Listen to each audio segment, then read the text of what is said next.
तुलसी Gabbard ने तो कहा स्वामी जी अगला कॉन्फ्रेंस हवाई में होना चाहिए। हर क्षेत्र में पढ़े लिखे आ रहे हैं ना, तो हम सिनेमा में देखते हैं फादर इज कमिंग, बड़ा अच्छा टाइप टू लगा करके अच्छा बनता है, नहीं तो आओ फादर इज वेरी गुड, ओ साधु विभूति फुभूति लगा के लंगोटी पंगोटी लगा, डिसरिगार्ड है ना। हमें अपने वेल्थ क्रिएटर को रेस्पेक्ट करना होगा। घटिया बॉलीवुड ने बिजनेसमैन को भी और चोर बना दिया। आप देखो बिजनेसमैन का वो एक्सप्लॉइट ही कर रहा, तो ये जो इमेज बना दिया कि समाज संपन्न नहीं होगा तो अभावग्रस्त आप लोग का कैसे करो। नमस्कार, मी निमेश वहाळकर, साप्ताहिक विवेकतर्फे आपण सर्वांचं स्वागत। येत्या दिनांक 13, 14 आणि 15 डिसेंबर रोजी मुंबईमध्ये वर्ल्ड हिंदू इकॉनॉमिक फोरम या आंतरराष्ट्रीय परिषदेचं आयोजन होत आहे। जगभरातून अनेक नामवंत मान्यवर हिंदू उद्योजक, व्यावसायिक, अर्थकारणातले तज्ज्ञ मंडळी या निमित्ताने एकत्र येत आहेत। मागच्या 12-13 वर्षांमध्ये हिंदू समाजामध्ये उद्यमशीलता वाढवण्याच्या दृष्टीनं आणि एकूणच हिंदू अर्थकारणाचा विचार करण्याच्या दृष्टीनं एक मोठं व्यासपीठ या परिषदेच्या निमित्तानं उपलब्ध झालेलं आहे। ही परिषद ज्यांच्या संकल्पनेतनं साकार झालेली आहे, ज्यांचं मार्गदर्शन या सगळ्या विषयाला लाभलेलं आहे, असे स्वामी विद्यानंदजी आज आपल्या चर्चेमध्ये उपस्थित आहेत। स्वामी जी, साप्ताहिक विवेक की तरफ से आपका हार्दिक स्वागत है। हाँ नमस्ते। विवेक तो अपना पुराना अखबार है और मैं साप्ताहिक है, तो सबको नमस्ते। नमस्ते। सबसे पहले शुरू में जानना चाहूँगा कि मतलब ये पूरी कॉन्सेप्ट के बारे में जब सोचते हैं तो स्वाभाविक रूप से एक प्रश्न आता है कि वर्ल्ड हिंदू इकोनॉमिक फोरम ही क्यों, वाई हिंदू इकोनॉमिक फोरम? ऐसा है कि देखो क्या है कि अब पहले चीज़ तो सब लोगों को अच्छी तरीके से समझना चाहिए कि हिंदू अब भारत की ज्योग्राफी तक सीमित नहीं है जी। अब हमारे हिंदू समाज माने जो लार्जर हिंदू सोसाइटी ग्लोबल जिसको बोलते हैं, आपको हजारों की संख्या में साउथ अमेरिकन हिंदू मिल जाएंगे। ये भारत के किसी भी तरीके से नहीं है, ये वहाँ के आई डोंट नो मैं उसको कैसे आपको हिंदी में बताऊँ, उसको हिस्पैनिक पॉपुलेशन बोलते हैं ना। साउथ अमेरिकन हिंदू हैं, वो किसी भी तरीके से भारतीय नहीं हैं, वो भी हिंदू हैं। आपको अफ्रीका में चले जाओगे, अगेन मैं उस अफ्रीकन मूल के जिसको बोलते हैं अफ्रीकन मूल के, वहाँ हिंदू हैं, वो भी हिंदू हैं, वो किसी भी तरीके से भारतीय नहीं हैं, जिन्होंने हिंदुत्व को अपनाया है। आपको यूरोपियन भी हैं, हिंदू हैं, वो किसी भी तरीके से भारतीय नहीं है।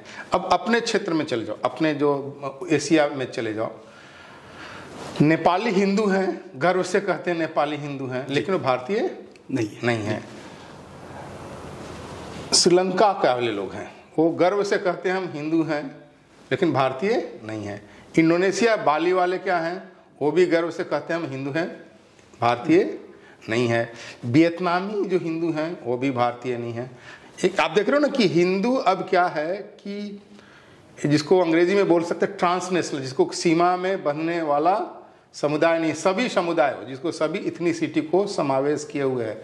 अब तुलसी गबार्ड आपने नाम सुना होगा, ये भी वर्ल्ड हिंदू इकोनॉमिक फोरम में आई है, स्पीकर थी लॉस एंजल्स में। वो किसी भी तरीके से भारतीय नहीं है, वो गर्व से हिंदू है ना। तो हिंदू समाज को पूरे दुनिया में अपने आत्म जिसको एम्ब्रेस करने के लिए ना, ये हिंदू की इकोनॉमिक एक्टिविटी है, हर जगह हिंदू हैं, तो उनका जो स्ट्रेंथ है उन क्षेत्रों में सभी को जिसको कहते हैं ना समावेश करने के लिए, एक्सेप्ट करने के लिए हमने हिंदू रखा है जी। और ये भी बताने के लिए कि अब ये दिमाग से निकाल दो कि हिंदू केवल भारत की सीमा क्षेत्र में नहीं है जी। स्वामी जी, जब मतलब हिंदू इकोनॉमी की बात की जाती है तो उस पर कई सारे अर्थशास्त्रियों ने कुछ टिप्पणियां की हुई है, जैसे हिंदू ग्रोथ रेट नाम की एक टिप्पणी, एक संकल्पना कई दशकों से प्रचलित है। तो एक्चुअल में वास्तव में हिंदू अर्थविचार क्या है? नहीं देखो, पहले चीज़ क्या है कि ऑनेस्टली बता रहा हूँ कि जवाहरलाल नेहरू जब भारतीय प्रधानमंत्री बने तो वो जवाहरलाल नेहरू किसी भी तरीके उन्होंने में लिखा है, मैं आपको बता गालब्रेथ ने लिखा है ना, I am the last British who is ruling India. तो आप सोच सकते हो वो मन से हृदय से हिंदू भी नहीं थे, भारतीय भी नहीं थे, है ना। तो उनको अपनी परंपरा में कहीं प्राइड नहीं था, उनको अपनी हर चीज़ खराबी लग रही होगी ना। उन्होंने पुस्तकें अगर लिखी हैं थोड़ा बहुत अच्छी इंग्लिश में लिखी हैं, लेकिन प्राइड नहीं था। जो सेल्फ एलिनेटेड लोग थे, अंग्रेजी में जिसको कहते हैं सेल्फ, जो अपनी जड़ों पर जो कटा हुआ विश्वास नहीं है, तो उन्होंने इकोनॉमिक मॉडल भी भारत का अपनाया नहीं, उन्होंने सोशलिस्टिक मॉडल अपनाया। इसलिए सरदार, मैं बोलता हूँ इस मामले में बाबा साहब अम्बेडकर जो थे ना, उन्होंने संविधान सभा में ये सोशलिस्ट ऐड करने के विरुद्ध में थे। उन्होंने बोला कि पीढ़ियों को इन सब चीज़ों में क्यों बांधते हो ना, जो अर्थनीति हमें जिस काल में हमारे उपयोगी होगी, लाभकारी हो, अपनाएंगे। लेकिन नेहरू जी ने जिसको कहते हैं सोशलिस्टिक मॉडल अपनाया, उससे द्वितीय विश्व युद्ध के बाद जो सारी दुनिया में ग्रोथ हुआ, विकास हुआ, अमेरिका इकोनॉमिक सुपर पावर बन गया, सारा यूरोप डेवलप हो गया, जापान खंडहर बर्बाद होने के बाद महाशक्ति बन गया, जर्मनी खंडहर बर्बाद होने के आगे बढ़ गया, हम उस रेस से पिछड़ गए। और गाली देने के लिए एक इकोनॉमिस्ट है राजकृष्णन, उन्होंने 1978 में ये हमें चिढ़ाने के लिए हिंदू ग्रोथ रेट है ना, मैं इसका काउंटर जस्ट बोलता हूं कि जब 1991 में जब नरसिम्हा राव ने इसी इकोनॉमी को खोल दिया, जिसको अंग्रेजी में हम बोलते हैं, मुझे आप ध्यान नहीं आ रहा कि कैसे एग्जैक्ट वर्ड हिंदी में दूं, उसको बोलते हैं अनसैकलिंग ऑफ द इकोनॉमी, जिसको इकोनॉमी को जंजीरों में बांधा था उसको मुक्त कर दिया। अब यही इकोनॉमी अटल जी के समय आते आते 9.5% का ग्रोथ हो गया। तब ये कम्युनिस्ट लोग जो हमें गाली देते थे, उन्होंने कभी नहीं कहा कि this is Hindu growth rate. आप ना, जब यही इसी चीज को मैं चैलेंज देना चाहता हूं, इसी चीज को चुनौती देता हूं कि जब हम डाउन थे ना, तब गाली देने के लिए आप हमें हिंदू कह के चिल्लाते, और जब हम अप हो रहे हैं तब हिंदू के रूप में हमें रिकॉग्नाइज नहीं करते।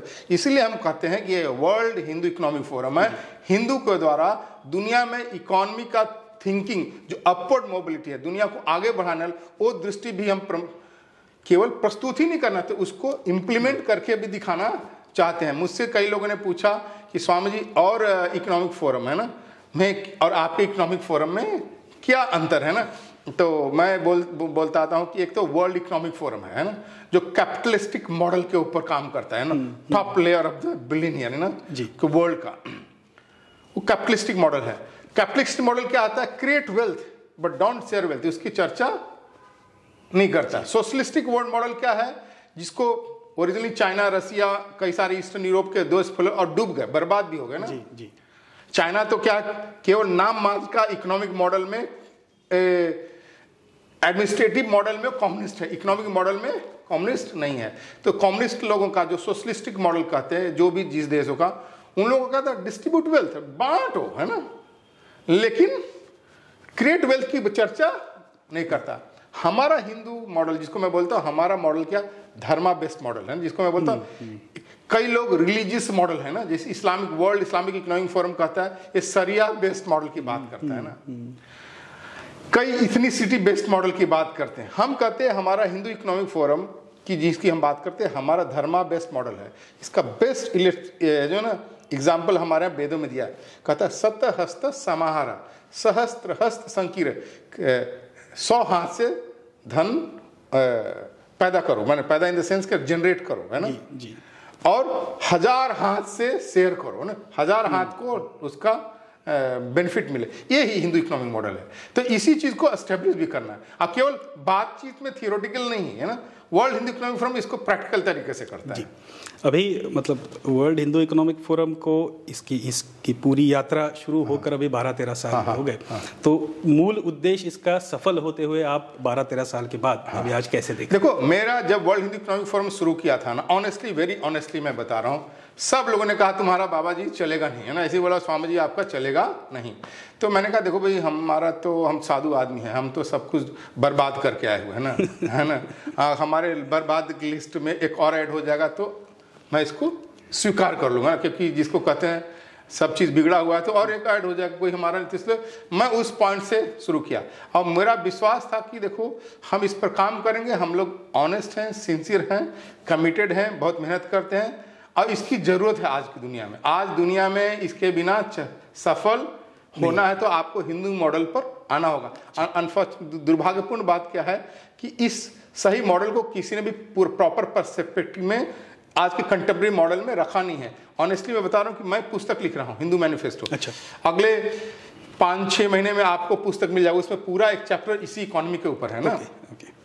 तो जो सफलता की बात है, पहला चीज था कि सब लोगों ने चलेगा नहीं, तो चल रहा है 12 साल तक, और खूब दुनिया भर में अच्छे बड़े जो है ना top businessman, professional, policy maker, government, इसमें प्राइम मिनिस्टर, होम मिनिस्टर है ना, डिप्टी प्राइम मिनिस्टर, हर दुनिया भर के, भारत की बात नहीं कर रहा हूँ, चीफ मिनिस्टर, बाहर के भी लोग इसमें बहुत भाग लिए है ना।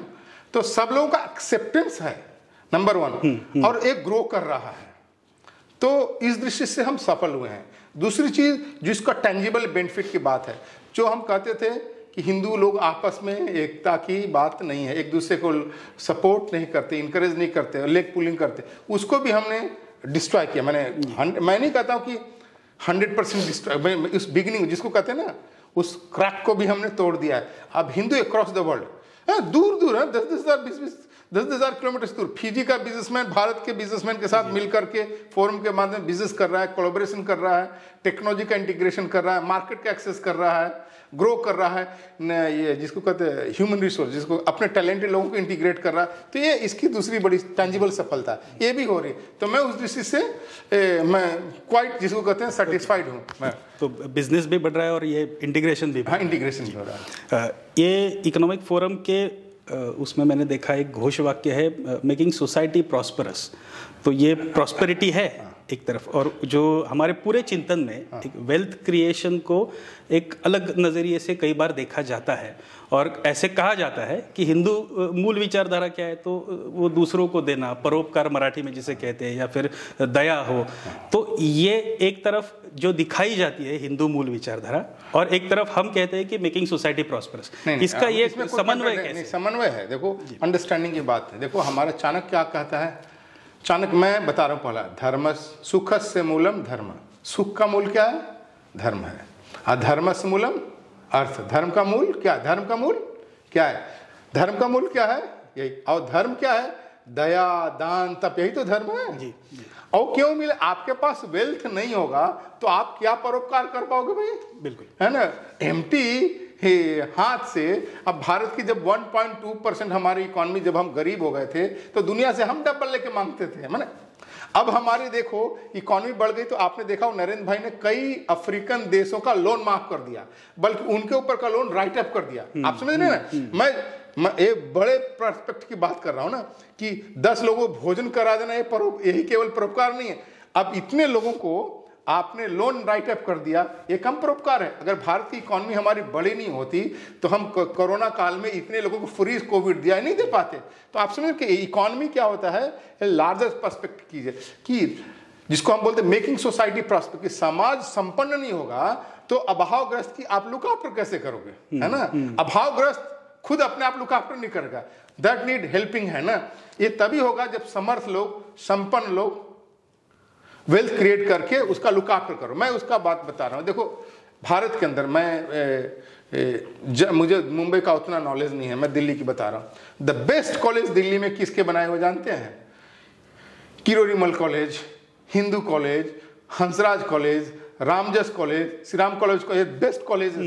ये कोई सरकार ने नहीं बनाए जी, ये समाज ने बताया। तो ये वेल्थ क्रिएट नहीं करते, ये परोपकार है ना। ये परोपकार अगर वेल्थ नहीं होता तो आप परोपकार कैसे करते? आपको बनास हिंदू विश्वविद्यालय, इतना बड़ा यूनिवर्सिटी समाज के पैसे से बना, सरकार ने नहीं बनाया। नंबर 1 टॉप यूनिवर्सिटी आज भी है ना, तो या टॉप 1-2 में आता है, इस तरह का। तो समाज हमारा जो दृष्टि है परोपकार का और मेकिंग सोसाइटी प्रॉस्पेरस का, कि समाज में वेल्थ क्रिएट करो। जब प्रॉस्पेरस होगा वही तो दान देगा, वही तो परोपकार करेगा, वही तो सेवा करेगा। भूखा नंगा आदमी क्या सेवा? भूखा नंगा आदमी तो गरीबी, बीमारी, हैजा, मलेरिया, गरीबी, ये सारा दुर्भाग्य लेके आ जाता है। तो यही हमारा मूल चिंतन है। यही हमारा मूल चिंतन है। इसलिए हमने लिखा world Hindu economic forum, philosophy क्या है, जिसको दर्शन, धर्म से मूलम अर्थ है। ये मेरा वर्ड नहीं है ना। मेकिंग सोसाइटी प्रॉस्पर का ये भी हमने अंग्रेजी में लिखा है मेरे भाई, केवल ओरिजिनली इसका थॉट संस्कृत में ही है। क्या आपने संस्कृत में श्लोक पढ़ा होगा ना? हम लोग बचपन में पढ़ते थे स्कूल में, विद्या ददाति विनयम विद्या यात्री पात्रतम पात्रत्वात् धनम आपनोति, धन प्राप्त होता है, धनात् धर्मम ततः सुखम, है ना। तो हमने उसी चीज को केवल अंग्रेजी में लिख दिया है। है ना, नहीं आप समझ रहे हो, उसको अंग्रेजी में हमने रीपैकेज कर कोडिफाई कर। हाँ। स्वामी जी, कई बार ऐसे होता है ना कि ऐसे कहा जाता है कि सरकार हो, पॉलिसी मेकर्स हो और एक्चुअल बिजनेस कम्युनिटी हो, इनमें एक गैप रहता है, उनमें समन्वय नहीं रहता। तो इस फोरम के माध्यम से हम वो साध्य करने के लिए, सबसे बड़ी चीज क्या है, दुर्भाग्यपूर्ण क्या हुआ है कि इस देश में जब सोशलिस्टिक मॉडल आया है, सोशलिस्टिक मॉडल ने इस देश में वेल्थ क्रिएटर का रेस्पेक्ट खत्म कर दिया है ना, और उसको चोर बना दिया है ना, वेल्थ क्रिएटर को गाली हो गया ना। और दूसरा ये जो आपका मुंबई का घटिया, I am using this word, घटिया बॉलीवुड है ना, घटिया बॉलीवुड ने बिजनेसमैन को भी और चोर बना दिया। आप देखो बिजनेसमैन का वो एक्सप्लॉइट ही करेगा, कर रहा, तो ये जो इमेज बना दिया, तो आप किसी भी कम्युनिटी के प्रति आप रेस्पेक्ट नहीं रहेगा तो कम्युनिटी सहानुभूति खो देगा। जब सहानुभूति खो देगा तो अच्छी भी चीज होगा उसको आप मानोगे नहीं। तो इसलिए भारत में गवर्नमेंट, जिसको सरकार और पॉलिसी मेकर, ब्यूरोक्रेसी और इकोनॉमिस्ट और बिजनेसमैन, इन दोनों में गैप है। मैं यही तो वर्ल्ड हिंदू इकोनॉमिक फोरम के माध्यम से कहता हूं कि जी अगर इस देश को आगे बढ़ना है तो आपको पहला चीज बिजनेसमैन को रेस्पेक्ट करना होगा। और ये पूर्वज हम इतने प्राचीन काल में इतने समृद्ध थे, मैं अभी उसको डिटेल में नहीं जाना चाहता, आप सबको पता है प्रोफेसर एंगुस मैडिसन का जो रिसर्च है, world economy the millennium perspective, जो उसकी दूसरी पुस्तक रिसर्च की, भारत फर्स्ट सेंचुरी से 1998 तक का उसने डाटा एनालाइज किया। कहता फर्स्ट सेंचुरी से 1998 में एक जमाने में हिंदू, भारत के हिंदू 33.9% शुरुआत में, है ना, सेंचुरी के शुरुआत में 33.9% वर्ल्ड इकोनॉमी पैदा करते थे। अगर आप उस समय के और हिंदू जो साउथ ईस्ट एशिया वाले भी हिंदू थे उनको जोड़ोगे तो हम 49% वर्ल्ड जीडीपी प्रोड्यूस करते थे। मुस्लिम पीरियड में अटैक होने लगा तो हमारा थोड़ा डिक्लाइन होने लगा जी। और अंग्रेज आ गए तो हम बहुत साफ डिक्लाइन हो गए ना। तो मैं इसलिए बता रहा हूं कि हमारे पूर्वजों ने ऐसा वेल्थ क्रिएट किया था, सरप्लस वेल्थ क्रिएट किया, तब भी हम 2300 साल तक लड़ते रहे। 900 साल हम लगे ग्रीक, सिथियन, पार्थियन, कुषाण, शकुन से लड़े, फिर 1000 साल आप कैलकुलेट इस्लामिक लोगों से लड़े, फिर हम 500 साल यूरोपियन से लड़े। ये लड़ाई बिना पैसे की लड़ी जाती है क्या? ये हमारे पूर्वज वेल्थ क्रिएट करते थे, लड़ाई को सपोर्ट करते थे। तो ये चीज हमें आज के जमाने में हमें ये रीइंट्रोड्यूस करना होगा कि हमें अपने वेल्थ क्रिएटर को रेस्पेक्ट करना होगा। इसलिए हमारे, मैं बताता हूँ, बराबर बोलता हूँ, देखो संस्कृत में व्यापारी लोगों को श्रेष्ठी बोलते हैं, कितना अच्छा नाम है, श्रेष्ठी। यही श्रेष्ठी वर्ड आज भी नेपाल में श्रेष्ठ के रूप में चलता है। अच्छा। यही शब्द पंजाब में श्रेष्ठी वर्ड सेठी हो गया है ना, सेठी, सेठी। यही वर्ड राजस्थान में सेठ जी हो गया, गुजरात में सेठ हो गया, आपके कोंकण बेल्ट में मुंबई से लेकर कर्नाटक में सेट्टी हो गया, और तमिलनाडु में चेट्टी हो गया, है ना। तो आपसे कोई पूर्वज है। तो जब तक मेरा है कि वर्ल्ड हिंदू इकोनॉमिक फोरम के माध्यम से ये जो wealth creator, policy maker, government, ये तीनों में सामंजस्य होना चाहिए, तीनों की अंडरस्टैंडिंग होनी चाहिए, तब भी होगा। और मैं बार बार आज भी इंटरव्यू मैंने बोला कि देखो ये 5 ट्रिलियन इकॉनमी या 10 ट्रिलियन इकॉनमी, और देश आगे तभी बढ़ेगा जैसे जापान बस सेकंड वर्ल्ड वॉर में बर्बाद हो गया, तो वहां संकल्प लिया जापान ने, हम लोगों को वर्ल्ड इकोनॉमिक सुपर पावर बनना है ना। तो इकोनॉमिक सुपर पावर बनने के लिए गवर्नमेंट, है ना, minister, economist, bureaucracy, policy maker, businessman, judiciary and media and society as whole, सब एक तरह से उस दृष्टि से आगे बढ़ेंगे तभी हमारी होगी। तो मैं इसी चीज को तो दूर कर रहा हूं, और दूर करने के लिए अवेयरनेस पहले चीज है। मैं अब देखो, आपको पता नहीं है, आप तो मीडिया वाले हो, पता भी होगा, भारत में किसानों से ज्यादा आजकल बिजनेसमैन आत्महत्या करता है, उसकी कोई चर्चा नहीं करता। क्यों नहीं चर्चा करते? कि बिजनेसमैन के प्रति सहानुभूति नहीं है। तो जिस समाज के साथ सहानुभूति नहीं है तो लोग नहीं जुड़ेंगे, और लोग नहीं जुड़े तो रेस्पेक्ट नहीं मिलेगा, तो उसकी कठिनाई के बारे में कोई चिंता नहीं होगा। उस कठिनाई के बारे में चिंता नहीं करेगा तो नया जनरेशन क्यों कायगर करेगा? भाई 8 घंटे के ड्यूटी में रोटी दाल आराम से चल जाए, क्यों रात दिन मिले, है ना। आपने जो अभी वो कम्युनिज्म का जो एरा चल रहा था उसका जिक्र किया, अभी कुछ सालों में आप देख रहे हैं, हम लोग देख रहे हैं कि उद्यमिता के बारे में एक अवेयरनेस बढ़ रहा है समाज में। कई सारे लोग नए बिजनेसेस शुरू करना चाहते हैं, और एक ये अप्रोच आ रहा है कि हम नौकरी लेने वाले नहीं, नौकरी देने वाले बनेंगे। तो ऐसे जो युवा है, ऐसे जो नए लोग बिजनेस में आ रहे हैं, तो उनके लिए अपने इस मंच से क्या अपॉर्चुनिटी? इसी के लिए मैं आपको बोला ना कि हम कहते थे कि यंग लोगों को जब तक प्रमोट नहीं करोगे एंटरप्रेन्योरशिप में, उनको सपोर्ट सिस्टम डेवलप करोगे। यंग लोग है ना, आइडिया है ना, आइडिया है, idea required support system, mentoring, guidance भी। आइडिया लेके आया कि उस आइडिया को बिजनेस में कैसे ट्रांसलेट करना है ना, ये सब नहीं, मन में आइडिया है तो उसको चीज करने के लिए ही हमने इसमें कहा कि बडिंग एंटरप्रेन्योर को हमें सपोर्ट सिस्टम इनकरेज करना चाहिए। इस साल हम लोगों ने स्पेशली WHF लॉन्च पैड शुरू किया है। अच्छा। हाँ, और हमने सबका एप्लीकेशन लगाया, लगभग 200 से ज़्यादा एप्लीकेशन है ऐसे बिजनेस आइडिया। उसमें से हम उसको गाइडेंस करके, मेंटरिंग करके उसमें 10 लोगों को छाटा है, दोज आर बेस्ट। उनको कहेंगे कि आप वहाँ पर प्रेजेंट करो, वहाँ हमारे 20 इन्वेस्टर बैठे होंगे। ये जनरल अपॉर्चुनिटी उनको मिलती नहीं है, उसको ये करवा रहे हैं और हमें चाहते हैं ये कंटिन्यूअसली रेगुलरली होते रहे सब जगह। तो स्टार्टिंग है जी। जी स्वामी जी, एक निजी प्रश्न पूछना चाहता हूँ। आप वैसे तो है धार्मिक क्षेत्र में काम करते हैं, आध्यात्मिक क्षेत्र में काम करते हैं, और दूसरी तरफ आप IITian है, हाईली क्वालिफाइड एजुकेटेड है, और ये इकोनॉमिक फोरम एक ग्लोबल लेवल का एक प्लेटफॉर्म बनाया हुआ है। तो ये कैसे, मतलब इसका कॉम्बिनेशन ये हुआ कैसे? ऐसा है कि देखो, पहले चीज़ तो देखना चाहिए कि देखो अब गया जमाना, हर क्षेत्र में पढ़े लिखे आ रहे हैं ना, तो आप भी चाहोगे कि हमारा भी साधु पढ़ा लिखा हो। पहले चीज़ तो पढ़ा लिखा होना चाहिए ना भाई। हम सिनेमा आप देखते हैं, फादर इज कमिंग, बड़ा अच्छा टाई टू लगा करके अच्छा बनता है, तो आओ फादर इज वेरी गुड, ओ साधु भूभूति फुभूति लगा के लंगोटी पंगोटी लगा, डिसरिगार्ड है ना, ऐसा नहीं। और वो उसी तरह से बताया गया, पोर्ट्रे है ना, ये मास मीडिया में पोर्ट्रे। तो हमारा कहना कि हमारा साधु भी क्वालिफाइड है, हमारा साधु भी IITian होना चाहिए ना, हमारा साधु भी नॉलेजेबल होना चाहिए, आर्टिकुलेट होना चाहिए। तो पहला तो एक बैकग्राउंड है। तो दूसरी चीज़ है, मैं क्यों आ गया, मैं आपको बता रहा हूँ कि क्या है। बचपन से ही हम लोग संघ के स्वयंसेवक हैं, तो वही घर में माहौल रहा, वही सब पढ़ते रहे जी।